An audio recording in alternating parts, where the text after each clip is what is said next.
ভয় পাচ্ছে। ভাই এগুলি বুঝি আমরা, মূল কারণ হলো তারা ভয় পাচ্ছে। কিছু কিছু দল ভয় পাচ্ছে যে যদি জাতীয় পার্টি ইলেকশন করে, যদি সেখানে নৌকার ভোটগুলি চলে আসে, তাহলে তো আমাদের যে প্রত্যাশা সেটা পূরণ হবে না, তাহলে তো আমরা রানার্স আপ হতে পারবো না, তাহলে তো আমি অমুক হতে পারবো না। ভয় পাচ্ছে। এই যে আমরা এখন বলে ফেলি না যে আওয়ামী লীগকে তো নিষিদ্ধ করা হয়েছে, আওয়ামী লীগকে নির্বাহী আদেশে নিষিদ্ধ করা হয়েছে, আওয়ামী লীগকে কি অনন্তকালের জন্য নিষিদ্ধ করা হয়েছে? তা তো করা হয়নি। জাতীয় পার্টিকে গণ অধিকার পরিষদ নিষিদ্ধ দাবি করেছে, করতেই পারে, এটা যে কোনো পলিটিক্যাল পার্টির অধিকার আছে। যে কোনো পলিটিক্যাল পার্টি, আপনি কালকে বলতে পারেন যে বিএনপিকে নিষিদ্ধ করো, বিএনপি এইগুলি করতেছে, আমার ওই কাজ পছন্দ হয় না, করতে পারেন আপনি। কিন্তু আমার কথাটা হলো কি, নিষিদ্ধের তো একটা নিয়ম থাকবে। আপনি কিভাবে নিষিদ্ধ করবেন, কোন ভাবে, কোন প্রক্রিয়ায় নিষিদ্ধ করবেন, আইনটা কি? আইনটা কি? আইনটা কি আদালত? আপনি কি আদালতের মাধ্যমে নিষিদ্ধ করবেন? আদালতের কাছে অভিযোগ নিয়ে যাবেন, আদালতের বিচার বিবেচনা করে দেখবে, তারপরে আদালত সিদ্ধান্ত দেবে হ্যাঁ নিষিদ্ধ করা হলো অথবা হলো না। তাহলে ওয়েল এন্ড গুড, আমার এখানে কোনো আপত্তি নেই, কারণ আদালতের উপর আমাদের ভরসা রাখতে হবে। আর তাছাড়া আর কি, হ্যাঁ সরকার চাইলো, সরকারের আইন মন্ত্রণালয় বললো ওনাকে নিষিদ্ধ করে দিলাম, একটা নির্বাহী আদেশে করলো। এরকম একটা নির্বাহী আদেশ, এরকম একটা কালো আইন আগে ছিল, এখনো আছে। আমরা আগের সরকারের অনেক কিছু অপছন্দ করি, কিন্তু কালো আইনগুলি খুব পছন্দ করি। যত কালো আইন আছে সব পছন্দ, সব আমার খুব প্রিয়, কারণ সেগুলো আমি যখন তখন যার তার ক্ষেত্রে প্রয়োগ করতে পারি। এই সন্ত্রাস বিরোধী আইন যেটা বলা হচ্ছে কালো আইন, আমরা আগে বলছি, এই এরাই বলছে, সমস্ত সুশীল সবাই বলছে। এখন সুশীলদের মন্ত্রিসভা হয়েছে, এখন তারা এটা একেবারে প্রয়োগ করতেছে। তো নির্বাহী আদেশে আপনি একটা পার্টিকে নিষিদ্ধ করতে পারেন, করেন করেন, সমস্যা নাই। এখন এটার আশায় তারা দাবি করছে, আজকে বলছে 24 ঘন্টার মধ্যে, আজকে 8 দিন আগে বলছিল 24 ঘন্টার মধ্যে। এই রাশেদ খান আরো আগে যে প্রথমবার যেদিন হলো ওই দিনই বলছিল 24 ঘন্টার মধ্যে নিষিদ্ধ করতে হবে। ভাই এগুলি কি মামার বাড়ির আবদার নাকি? মামার বাড়ির আবদার? আদালতে যান, মামলা করেন না। আপনি কেন নির্বাহী আদেশটা চাচ্ছেন? ওরাও তো মামলা করতে পারে। যেহেতু আওয়ামী লীগের কার্যক্রম নিষিদ্ধ হয়েছে নির্বাহী আদেশ এবং আন্দোলনের পরেই কিন্তু হয়েছে, সেই কারণে তারাও আমি তো ওটাও সাপোর্ট করি না। আমি কোনো পলিটিক্যাল পার্টিকে নিষিদ্ধ সাপোর্ট করি না। আমি জামাত ইসলামকে তো নিষিদ্ধ করেছিল 3 তারিখে, আমি 3 তারিখেই বলেছি এই যে নিষিদ্ধকে আমি সাপোর্ট করি না। আমি মনে করি যে নির্বাহী আদেশে কোনো পলিটিক্যাল পার্টিকে নিষিদ্ধ করা উচিত না। আপনি মামলা করেন, যদি আদালত নিষিদ্ধ করে দ্যাটস ওকে। এটা আগেই বললাম এটা কালো আইন। আমি জামাতকে নিষিদ্ধ সাপোর্ট করি না, এমনকি আমি আওয়ামী লীগ যে হিজবুত তাহরিরকে নিষিদ্ধ করছিল আমি ওটাও সাপোর্ট করি না। হিজবুত তাহরির নিষিদ্ধ করার কি কারণ ছিল বলেন তো আপনি? হিজবুত তাহরিরকে নিষিদ্ধ করছে, হিজবুত তাহরির বিডিআর হত্যাকাণ্ড নিয়ে প্রশ্ন করছিল, that was the cause. Hizb ut Tahrir প্রমাণ করার চেষ্টা করছিল যে বিডিআর হত্যাকাণ্ডের সঙ্গে তৎকালীন গভর্নমেন্টের কেউ কেউ জড়িত আছে, এগুলো নিষিদ্ধ করেছে। কিন্তু মাসুদ কামাল ভাই একটা জিনিস একটু পরিষ্কার হতে চাই, যে এই যে জাতীয় পার্টির মধ্যে 2-3টা ভাগ হয়ে গেছে, জাতীয় পার্টির যে গ্রহণযোগ্যতা কখনোই ছিল না। অনেকে দলের নেতারাই বলতেন যে জাতীয় পার্টি একটা ক্লাবে পরিণত হচ্ছে। এই দলটাকে নিয়ে এত কেন প্রাসঙ্গিক করে না? আমি জাতীয় পার্টি সম্পর্কে আওয়ামী লীগ যখন ক্ষমতায় ছিল তখনও বলছি এটা একটা জাতীয় বেঈমান পার্টি, আমি এটা এখনো বলি। কিন্তু সেই জন্য আমি তাকে প্রত্যাখ্যান করি, জনগণ থেকে প্রত্যাখ্যান করবে। কাজটা জনগণের। আপনি কে, আমি কে নিষিদ্ধ করার? আমি কে? আমি কে? আমি কেউ না, জনগণ নিষিদ্ধ করবে। আপনি জনগণের কাছে ছেড়ে দেন, দেখেন জনগণ কি করে। নিষিদ্ধ করা যায় না, নির্বাহী আদেশে নিষিদ্ধ করলে দলের জনপ্রিয়তা বাড়ে। কয়টা প্রমাণ চান আপনি? ওইটা হয় না। বরঞ্চ আপনি জনগণের কাছে ছেড়ে দেন, জনগণ তাকে দেখবেন কি শিক্ষা দিয়ে দেয়। তো আপনি কে? ভয় পাচ্ছে। ভাই এগুলি বুঝি আমরা, মূল কারণ হলো তারা ভয় পাচ্ছে। কিছু কিছু দল ভয় পাচ্ছে যে যদি জাতীয় পার্টি ইলেকশন করে, যদি সেখানে নৌকার ভোটগুলি চলে আসে, তাহলে তো আমাদের যে প্রত্যাশা সেটা পূরণ হবে না, তাহলে তো আমরা রানার্স আপ হতে পারবো না, তাহলে তো আমি অমুক হতে পারবো না। ভয় পাচ্ছে, সিম্পল ভয়। ভাই এই যোগ বিয়োগ পার্টিগুলিতে আমরা বুঝি, এগুলি বলে লাভ নাই। কিন্তু এই ভয়টা আমি মনে করি অমূলক। আপনি যদি সবাইকে থাকতে দেন মাঠে, মানুষকে ভুলে গেছে? মানুষ ভুলে না তো তাড়াতাড়ি। মানুষকে কাজটা করতে দেন। মানুষের কাজ আপনি বলছেন না, মানুষের এটা চাওয়া উচিত, মানুষের এটা করা উচিত। কেন করতেছেন আপনি? আপনাদের আরপিও নিয়ে আলোচনা করবেন তো, তখন আমি না ভোট নিয়ে আলোচনা আমি বলবো কি করতেছি, একই কাজ, ভয় পাচ্ছে সিম্পল। জি, মুশফিকুস সালেহীন, জাতীয় পার্টিকে নিয়ে, জাতীয় পার্টি আওয়ামী লীগের দোসর হিসাবে কাজ করেছে এবং আওয়ামী লীগ যে 15 বছর ধরে দেশে ফ্যাসিবাদ কায়েম করেছে তার অন্যতম প্রধান পৃষ্ঠপোষক বা সহযোগী জাতীয় পার্টিকেই বলা হয়। এই এখন জাতীয় পার্টিকে নিষিদ্ধর দাবিটা নতুন করে উঠছে কেন? যখন আওয়ামী লীগ নিষিদ্ধের দাবি উঠেছিল তখন জাতীয় পার্টিকে নিষিদ্ধের দাবিটা তোলা হয়নি কেন, এখন কেন উঠছে? ধন্যবাদ আপনাকে এবং সালাম এবং শুভেচ্ছা যারা শুনছেন তাদের সকলকে। আমরা এখন জাতীয় পার্টিকে নিষিদ্ধ করার দাবি উঠছে এই কথাটা বলাটা ঠিক হবে না। ঠিক হবে না তার কারণ হচ্ছে এখন বলতে পারেন এটা ফোকাসে আসছে, এখন হয়তো এটা হেডলাইনে আছে, এর আগে হয়তো নিউজের সেকেন্ড পার্টে চলে যেত। কেননা যখন আওয়ামী লীগের ব্যাপারে যখন আন্দোলনটা হলো ওই সময়ে কিন্তু গণ অধিকার পরিষদের এই দাবি তখনই ছিল।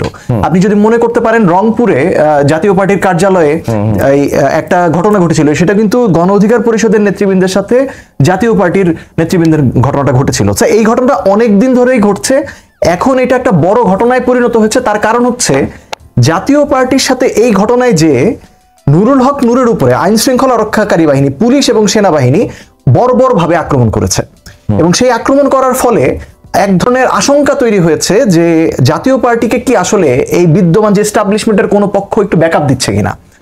এবং এটার সাথে আরো কিছু জিনিস যুক্ত হয়েছে। এখানে ধরুন এক ধরনের আলোচনা রয়েছে যে নির্বাচনের যাওয়ার ক্ষেত্রে বিএনপি বাদে অন্যান্য দলগুলোর কিছু শর্ত বলুন বা কিছু প্রিকন্ডিশন তাদের রয়েছে, যেইগুলো না হলে আসলে নির্বাচনে তারা যাবে কিনা এটা নিয়ে একটা আলোচনা রয়েছে।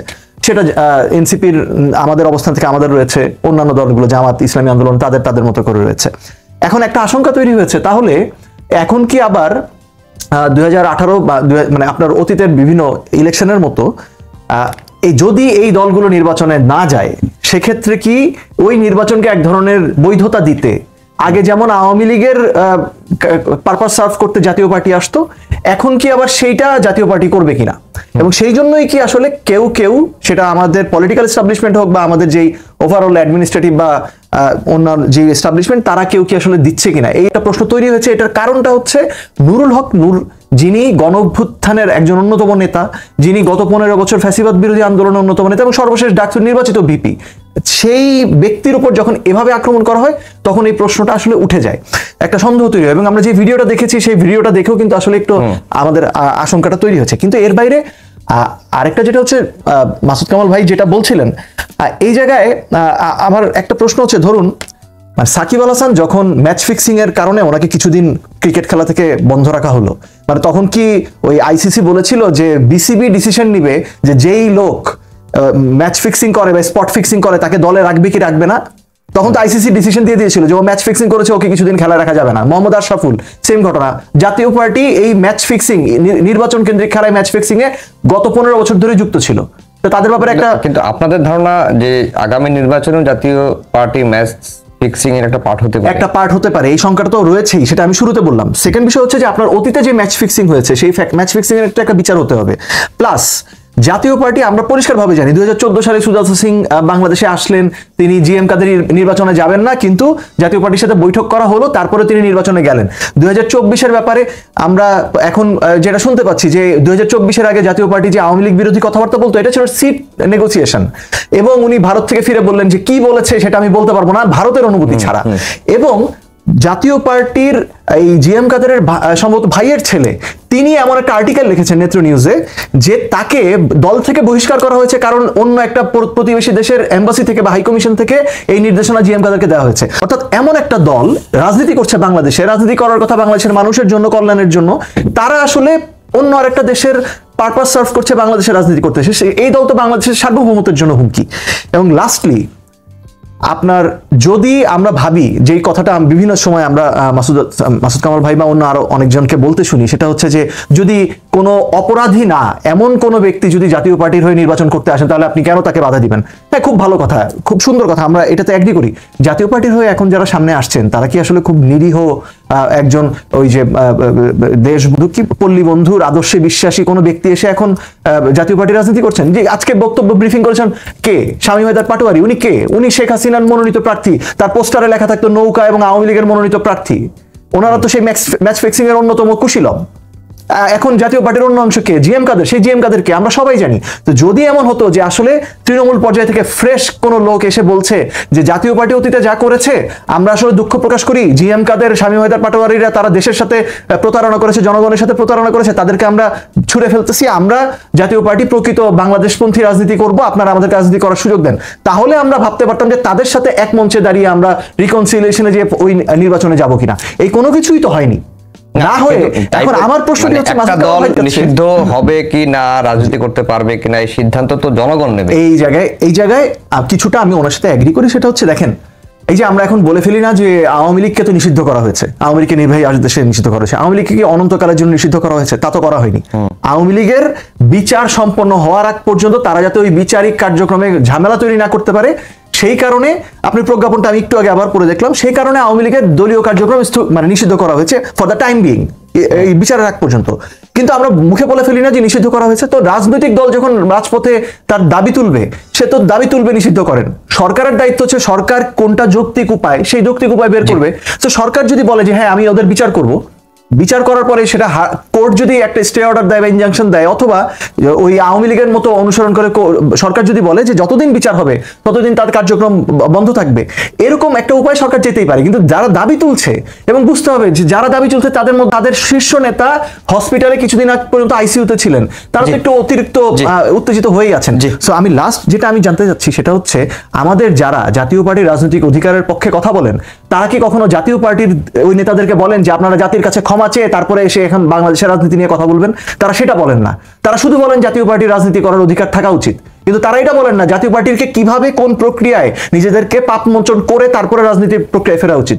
সেটা যখন বলেন না, তখন আমাদের তাদের বক্তব্য একটু একপেশে মনে হয়। মাসুদ কামাল ভাই, যেটি শেষের দিকে এসে একটু হলো যে ক্লিয়ার হলো যে জাতীয় পার্টির প্রতি এত মানে ক্ষোভ আক্ষেপ, যাই হোক, সেটি হতে যে জাতীয় পার্টি আগামী নির্বাচনে আবারও ম্যাচ ফিক্সিং এর পার্ট হতে পারে, এরকম একটা আশঙ্কা হয়েছে। এবং বাজারে এর ধরনের এটা নিয়ে নানা রকম কথাও হয়েছে যে জাতীয় পার্টি নির্বাচন হলে জাতীয় পার্টি বিরোধী দলে রাষ্ট্রে চলে যেতে পারে। এবং জাতীয় পার্টির মহাসচিব এটি বলেছেন যে গণতন্ত্রের স্বার্থে জাতীয় পার্টিকে সমর্থন দেওয়া উচিত, জাতীয় পার্টির পাশে থাকা উচিত বিএনপির। হ্যাঁ বলেছে। তারপরে দেখলাম যে বিএনপি স্থায়ী কমিটি মিটিং এ বিএনপি সিদ্ধান্ত নিয়েছে যে তারা কোনো রাজনৈতিক দল নিষিদ্ধের পক্ষে না, নিয়েছে কিন্তু তারপরে কিন্তু সিদ্ধান্ত নিয়েছে। তাহলে মনে হচ্ছে যে পাটোয়ারি সাহেবের কথা বলতে বিএনপি শুনছে। আচ্ছা, হতে পারে, আমি জানি না। ভাই আপনিও কিন্তু বলেন যে বাংলাদেশের রাজনীতিবিদরা হ্যাঁ বললে না হয়ে যায়। কিছুদিন আগে আপনারা ইউটিউবে বলেন, এটাও ঠিক, কি যে বলে কোনটা সত্য কোনটা যাই না, কিন্তু উনি যখন বলছে তারপরে দেখলাম তারা স্থায়ী কমিটি একটা মিটিং করছে। দেখেন এগুলি সবই হলো এক এক ধরনের নাটক। আমার কথাটাই জানেন, আপনি যা কিছুই করেন আপনার সিদ্ধান্ত কার পক্ষে যাবে কার বিপক্ষে যাবে এটা চিন্তা করেন না প্লিজ। আপনি যেটা করবেন সেটা লজিক্যালি করেন, আপনি লজিকের দিকে তাকান যে এইটা করলে পরে ওর সুবিধা হবে অতএব এটা আমি করবো না, আর এটা করলে পরে আমার সুবিধা হবে অতএব এটা আমি করবো। এইভাবে যায় না। এইভাবে গেলে কি হয়, এই আমি তুমি কিন্তু চেঞ্জ হয়ে যায়। এখন আমি এই ক্ষমতায় আছি, চেয়ারে এই পাশে, টেবিলের এই পাশে আছি, কালকে যে আবার তুমি এই পাশে চলে আসবে না তার কোনো গ্যারান্টি নাই। তখন কিন্তু আবার আরেক নাটক হবে, মাঝখান থেকে ক্ষতিগ্রস্ত হবে কে, যে টেবিলের আশেপাশে যারা নাই পাবলিক, মানে আমরা ক্ষতিগ্রস্ত হই। আমার বক্তব্য হলো এখানে যে আমরা তো ভাই সংখ্যাগরিষ্ঠ, আমাদের দিকে একবার তাকান। দেখেন নূরের উপর হামলা হয়েছে, হামলা কে করছে সবাই দেখছে। ওখানে একজন মাত্র সিভিলিয়ান ড্রেসে ছিল, ওই যে পিঙ্ক কালারের একটা, কিন্তু ওইটা ভুল ভিডিও। ওই একজন লোক ছিল সিভিলিয়ান ড্রেসে ছিল, আর বাকি সবাই কিন্তু উর্দি পরা ছিল, তাই তো? পরে জানা গেল সেও একজন কনস্টেবল, কোন সিজনের ড্রাইভার, তার মানে সেও বেসিক্যালি তাহলে উর্দি পরা লোকজন তাকে অ্যাটাক করছে। তাহলে নিষিদ্ধ করতে হলে তো উর্দিকে নিষিদ্ধ করতে হয়, নিষিদ্ধ করতে দাবির মধ্যে উর্দি পরাতে নিষিদ্ধ দাবি আসে না কেন? কারণ তাদের হাতে লাঠি আছে। যারা তো লাঠি আছে আপনি ভয় পাচ্ছেন, আপনি যদি নিষিদ্ধ করার কথা বলেন এটা, যারা উর্দি পরা তাদের নিষিদ্ধ করে দেন, তা বলতেছেন না।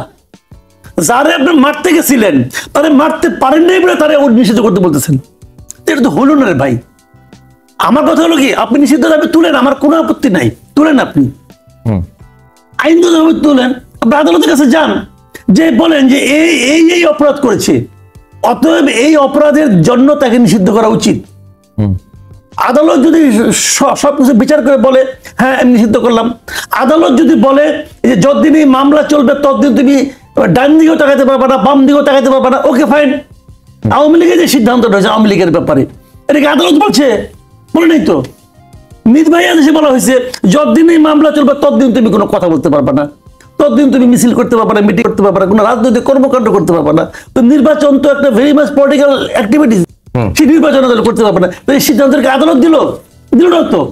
এই সিদ্ধান্ত আদালতের কাছ থেকে আনেন, আদালতকে বলেন আপনাকে সিদ্ধান্ত দেন, অথবা দেয় নাই।